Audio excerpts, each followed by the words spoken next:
দেশ কিভাবে গণতন্ত্রের পথে হাঁটবে তা নির্ভর করছে আগামী নির্বাচনের উপর, এমন মন্তব্য করেছেন প্রধান নির্বাচন কমিশনার এএমএম নাসিরউদ্দিন।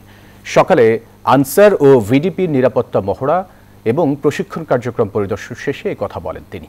এবার নির্বাচনে সামাজিক যোগাযোগ মাধ্যমের গুজব এবং অপপ্রচার ঠেকানো বড় চ্যালেঞ্জ হবে বলেও দাবি করেন প্রধান নির্বাচন কমিশনার।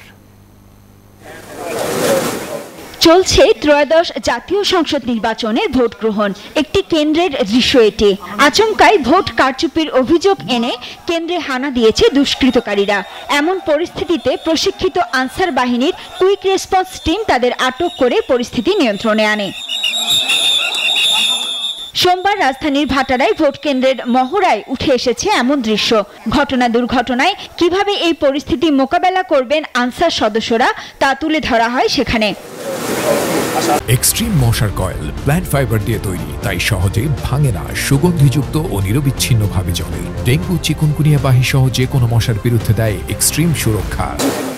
মহড়া পরিদর্শন করেন প্রধান নির্বাচন কমিশনার এএমএম নাসিরউদ্দিন। বলেন, দেশ খুব সংকটময় মুহূর্তে দাঁড়িয়ে।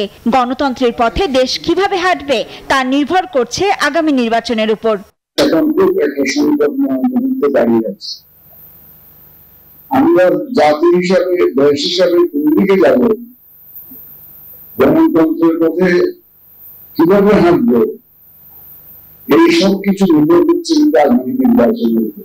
এবারের নির্বাচনে সামাজিক যোগাযোগ মাধ্যমের গুজব ও অপপ্রচার ঠেকানো বড় চ্যালেঞ্জ হবে বলেও দাবি করেন প্রধান নির্বাচন কমিশনার। সামাজিক যোগাযোগ মাধ্যমে যে কোনো কিছু দেখলে সাথে সাথে বিশ্বাস করবেন না, সাথে সাথে শেয়ার করবেন না, তথ্যটা যাচাই করে তারপরে আপনারা শেয়ার করতে পারেন।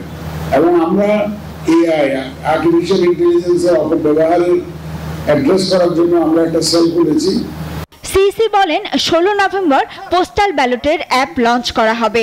পোস্টাল ব্যালটে নির্বাচনী দায়িত্বে যারা থাকবেন তারা ভোট দেবেন। নির্বাচনকে সামনে রেখে এই প্রশিক্ষণটা। শফিয়া তাসনা, নিউজ 24, ঢাকা।